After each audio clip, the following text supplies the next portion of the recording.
श्रीराम समर्थ. जयाचा जनी जन्मनामार्थ झाला, जयाने सदा वासनामात केला. जयाच्या मुखी सर्वदा नाम कीर्ती, नमस्कार त्या ब्रह्मचैतन्य मूर्ती. जय जय रघुवीर समर्थ. श्रीराम. परमपूज्य प्राध्यापक के.व्ही. बेलसरे लिखित श्री ब्रह्मचैतन्य गोंदवलेकर महाराज चरित्र आणि वाङ्मय या पुस्तकातील पुढील वृत्तांत. काशीवास. प्रयागला बरेच दिवस राहून मग सर्व मंडळींना घेऊन श्री महाराज काशीला गेले. श्री महाराजांच्या वागण्यात फार सहजपणा व साधेपणा असे. आगगाडीत 3ऱ्या वर्गामध्ये फार गर्दी होते म्हणून त्यांचे 2ऱ्या वर्गाचे तिकीट काढले आणि मंडळींनी त्यांना 2ऱ्या वर्गाच्या डब्यामध्ये बसवले. पण त्यांना तेथे चैन पडेना. 1-2 स्टेशने गेल्यावर ते खाली उतरले आणि 3ऱ्या वर्गाच्या डब्यामध्ये आपली सर्व मंडळी होती तेथे येऊन बसले. काशीमध्ये जणू काही आपण लहानपणापासून तेथले राहणारे आहोत इतके मोकळेपणाने व आपलेपणाने ते वागत असत. त्याचप्रमाणे तेथे त्यांच्या ओळखी सर्व प्रकारच्या लोकांत आढळून आल्या. ज्यांच्याशी त्यांची ओळख असायची तो मनुष्य त्यांना आपल्या घरच्या माणसाप्रमाणे मानित असे. म्हणून श्री महाराज काशीला आले आहेत हे समजल्याबरोबर शेकडो स्त्री पुरुष त्यांना भेटण्यास येऊ लागले. काशीत मुक्काम असताना श्री महाराजांचा ठरलेला असा कार्यक्रम नसे. सामान्यतः रोज सकाळी कोणीतरी दर्शनासाठी येई. त्यावेळी चर्चेमध्ये भगवंताच्या भक्तीबद्दल अनेक रीतीने विवेचन होई. 11-12 वाजण्याच्या सुमारास सर्वजण गंगेवर स्नानासाठी जात. श्री महाराज पायांत खडावा घालून घाटाच्या पायऱ्या चटचट चढून किंवा उतरून जात. बरोबरच्या मंडळींना पुष्कळ वेळा ते स्वतः स्नान घालीत. स्नान करीत असताना ते पोहत असत. त्यांना पोहणे फार उत्तम येत असे.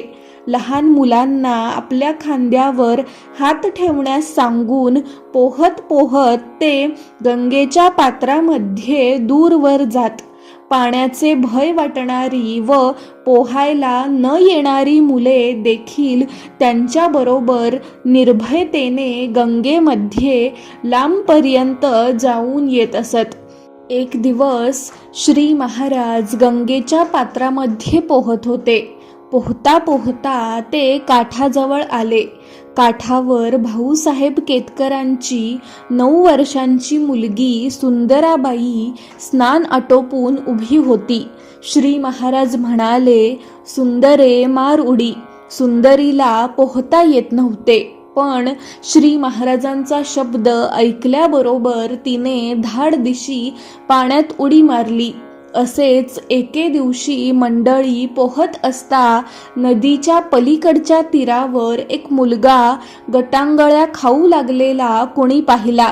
त्याने श्री महाराजांना सांगितल्याबरोबर ते एकदम बुडी मारून त्या तीराकडे गेले आणि त्या पोराला त्यांनी खालून वर उचलला व तीराकडे ढकलला. स्नान आटोपल्यावर श्री महाराज विश्वेश्वराच्या दर्शनास जात. नंतर घरी परत आल्यावर भोजन होई व संध्याकाळी पुन्हा गंगा दर्शन व देवदर्शन बहुतेक होई. रात्री भजन व आरती होऊन नंतर मंडळी झोपी जात. पुढे आहे वादाच्या ऐवजी नामाची हौस बाळगावी. काशीमध्ये श्री महाराजांच्या प्रेमातला एक मोठा वेदांती पंडित होता. त्याला वादाची भारी हौस असे. एकदा त्याचा भाऊ फार आजारी पडला. लघवी अडल्याने पोट फुगून तो बेशुद्ध झाला.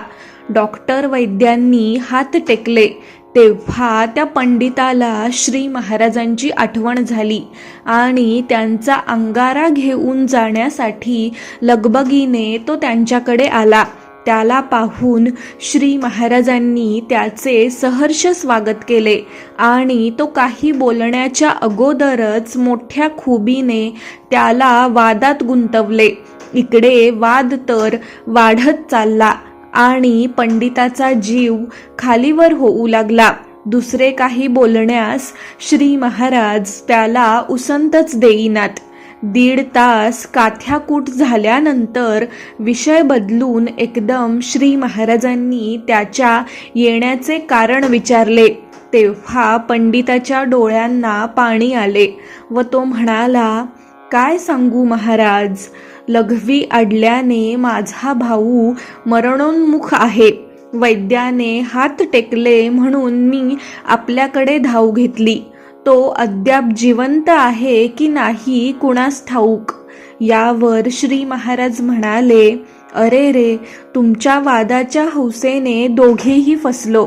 वाद करण्यापेक्षा आपण नाम घेतले असते तर रामाला आपली करुणा आली असती. पण राम दयाळू आहे, तो आपली लाज राखील. तुम्ही लवकर घरी जा, भावाला बरे वाटेल. पंडित घरी जाऊन पाहतो तर भावाची लघवी सुटून त्याला बरे वाटत होते. त्याने सांगितले की लघवी अडल्याने अति कष्ट होऊ लागले. तेव्हा मी मनातल्या मनात श्री महाराजांची करुणा भाकली. तेव्हा ते स्वतः आले, मला अभय दिले आणि राम राम म्हण असे कानात सांगून निघून गेले. नंतर थोड्याच वेळाने लघवी सुटून मला शुद्ध आली. पंडिताने हे ऐकले आणि तो तसाच पुन्हा श्री महाराजांकडे आला. सर्व हकीकत सांगितल्यावर श्री महाराज म्हणाले, नामाने जे काम होते ते जगामध्ये कोणालाही प्रत्यक्ष भगवंताला देखील करता येत नाही. इथून पुढे वादाच्या ऐवजी नामाची हौस बाळगावी. विद्वत्तेचा उपयोग नामाची निष्ठा वाढविण्याकडे करावा. आधी नाम घ्यावे आणि मग वाटले तर विद्वत्ता मिळवावी.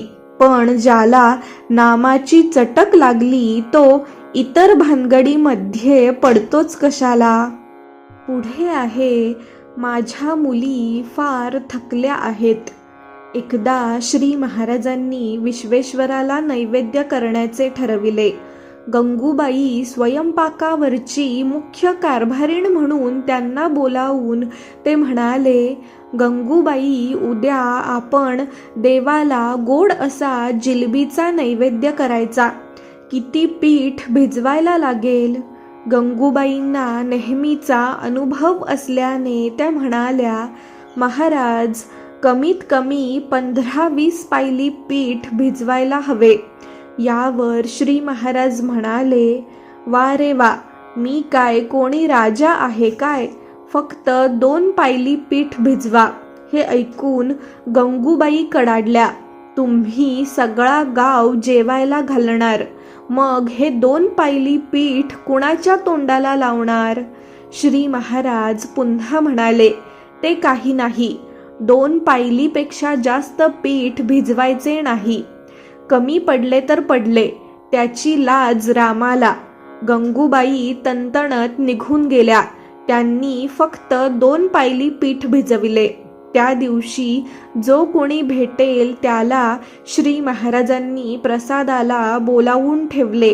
दुसऱ्या दिवशी सकाळी 10 वाजता गंगूबाई रागारागाने जिलबी तळावयास बसल्या. 1 तासाभराने श्री महाराज स्वयंपाकावर सहज एकदा नजर टाकून गेले. 12 वाजता लोक जेवण्यास आरंभ झाला. संध्याकाळी 8 वाजेपर्यंत सारख्या पंगती जेवून उठत होत्या. गंगूबाई चुलीपाशी बसल्यानंतर स्वतःला विसरल्या आणि रात्री 8 वाजेपर्यंत एखाद्या यंत्राप्रमाणे जिलब्या तळून काढीत होत्या. बाहेरचे सर्व लोक जेवून गेल्यावर श्री महाराज स्वयंपाकघरात आले व म्हणाले, गंगूबाई, पुरे झाले, आता अजून किती पीठ शिल्लक आहे? तेव्हा गंगूबाई भानावर आल्या व बोलल्या, महाराज, हे पहा, अजून 2 शेर पीठ शिल्लक आहे. श्री महाराज बोलले, राहू द्या आता, वाढणाऱ्या तुम्ही सगळ्या जणी जेवायला बसा. दुपारपासून वाढत असलेल्या बायका रात्री 9 वाजता जेवायला बसल्या. त्यावेळी माझ्या मुली आज फार थकल्या आहेत असे उद्गार काढून श्री महाराजांनी स्वतः जिलबी वाढण्यास घेतली आणि प्रत्येक बाईला आग्रह करून पोटभर जेवायला घातले. पुढे 40 वर्षांनंतर त्या दिवशी श्री महाराजांच्या हातची जिलबी आग्रहाने खाल्लेली एक बाई आम्हाला भेटली. त्यांच्या गोष्टी सांगता सांगता वरील प्रसंग वर्णन करताना बाईचा गळा दाटून आला. तिच्या डोळ्यामध्ये अश्रू आले आणि प्रेमाचा आवेग आवरण्यासाठी किंचित काल थांबून ती म्हणाली, तो प्रसंग अजून स्वच्छपणे आठवतो. श्री महाराजांनी कफनी कमरेला बांधली होती. हातात जिलब्यांनी भरलेले सूप होते आणि प्रत्येकीच्या पानासमोर उभे राहून तिच्या कष्टाचे ते कौतुक करीत होते आणि बोलण्याच्या नादात तिला गुंतवून 1-2 जिलब्या हळूच तिच्या पानात टाकून ते पुढे जात होते.